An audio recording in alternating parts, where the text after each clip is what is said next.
Hello once again. Now we will learn about tropical rainforest, mangrove swamps, and coral reef.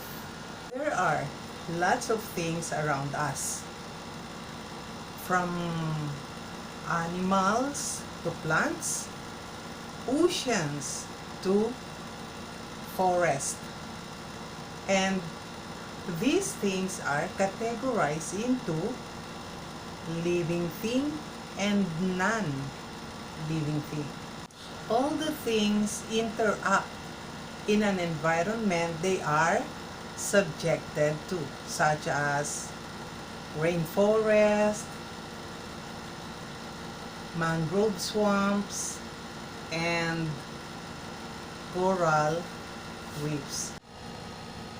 Tropical rainforests are characterized by high and continuous rainfall. Around 40% to 75% of all biotic species are indigenous to the rainforest.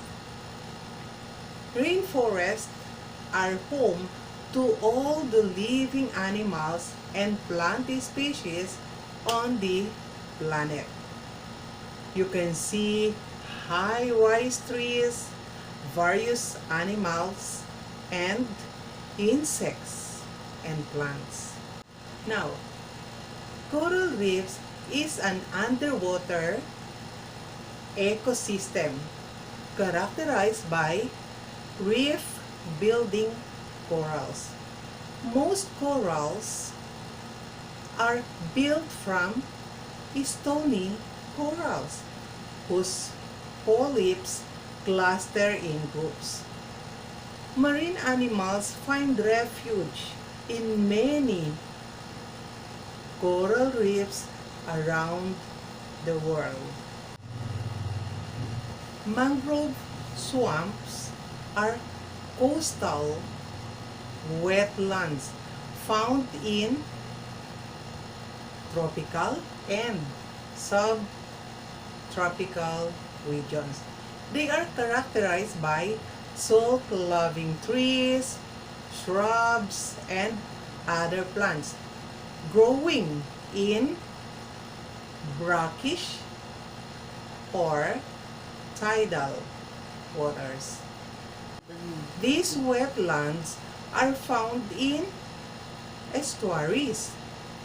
Estuaries means where salt water and fresh water mix, and are infamous for their impenetrable maze woody vegetation. A wide diversity of animals is found in mangrove swamps, such as crocodiles, monkeys, and migratory birds.